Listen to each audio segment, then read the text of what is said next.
Hello everyone, my name is Joy and today I would like to talk about why I am vegan. This video might be a little bit overdue, but it was Vegan Pixie Warrior who convinced me to finally get to it and make this video. So definitely check out her channel. I hope I'm pointing at the correct corner here. But she makes some really interesting content, especially about activism and about the Liberation Pledge, which is something I was unfamiliar with until I checked her out. So definitely go do that.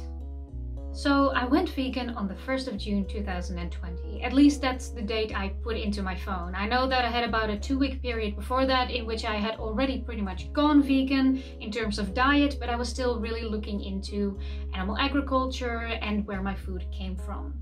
And what had motivated me to do that was a conversation that I had with someone about veal. I had always felt a little bit weird about where meat came from, but veal just seemed unnecessarily cruel. I mean, did we really just eat baby cows just for the taste of it? And that's when the person I was having the conversation with informed me that veal is a byproduct. And it really took a second for that to sink in. I didn't quite understand what that person meant by that. So I started looking into the dairy industry and I learned then for the first time that cows make milk because they have a baby, because they've been pregnant, because their baby was taken away from them. And that was a real oh moment for me. I felt so dumb for not putting 2 and 2 together, because I would like to think that I knew the basics of being a mammal, you know, being one myself and all that. And also I grew up in a small village surrounded by farms. I had milked animals myself on school trips, and I really would have thought that I had learned about this in school.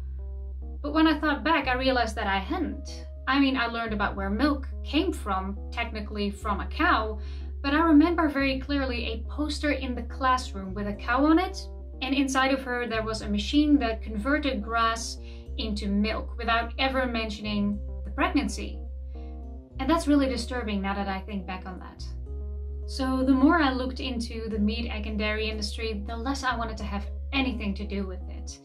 And I inevitably, of course, came across vegan content, and that made me very interested in the argumentation behind it. You know, why are people vegan? What are the moral implications of that? So I started watching a lot of YouTubers, but also a lot of anti-vegan YouTubers, and, you know, I wanted to really see the other side of that argument.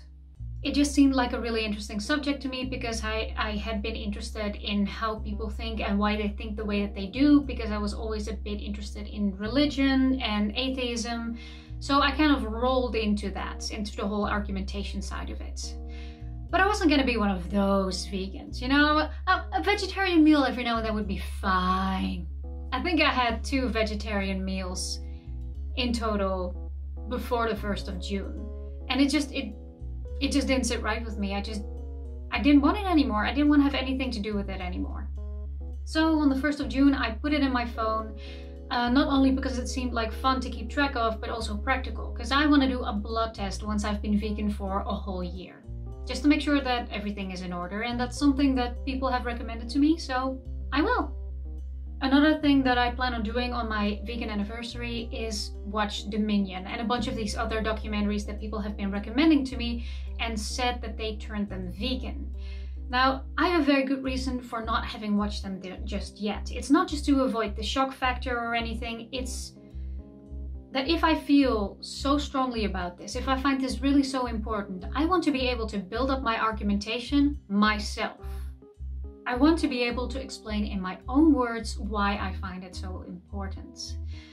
So by now I have seen some slaughterhouse footage and shocking footage that's almost unavoidable, but it was always in the context of the specific topic I was looking into at the time, which gave me some space, some time to really process it and decide my stance on it.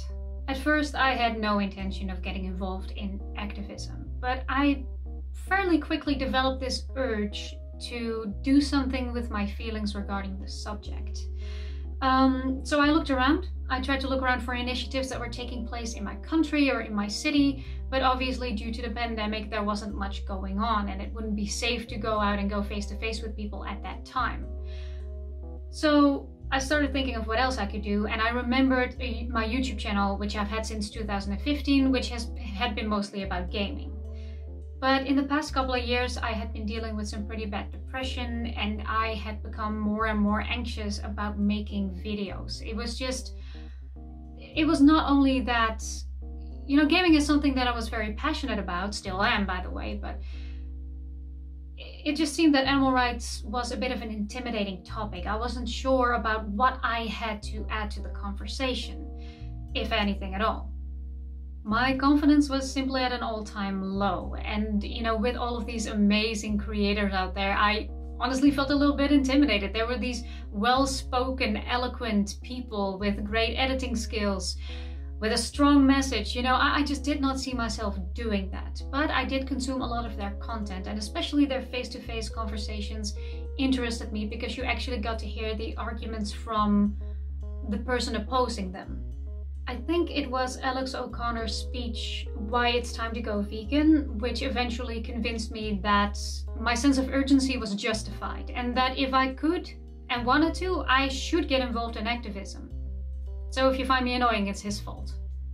I realized that I could go about this in my own way. I could script my content, and I could actually prepare and practice so that maybe my message would come across a bit more as I intended. Now, this is obviously something that still needs a lot of work. I'm still working on that, but I've honestly reached a point where I can be a little bit proud of myself in that regard, you know, where I can be happy with what I make. Because you don't have to be, you know, a fantastic public speaker or a philosopher or an expert on any topic to point at a slaughterhouse and say, hey, that's wrong. The one thing I find the most useful in my activism at the moment is information. The truth is enough. I eventually got into contact with other vegan content creators, first of which Peace with Rhys, whose name I absolutely butchered the first time I talked about him. Peace with Rhys. Sorry about that. But these people were not only kind to me, but provided me with some very useful feedback. So if you are one of these people, I want you to know that I am rooting for you and that you are the one who is making activism accessible for me. But I hope I didn't ramble on for too long, because this is the first time I made a video like this talking about myself. Normally I talk about law or bees. I really love talking about bees. I'm gonna do that more. But as usual, I appreciate any feedback. I'm gonna leave some links down in the description to some information that I found useful and some channels that I referenced. And I'm gonna thank you for watching, and I hope to see you in the next video. Bye!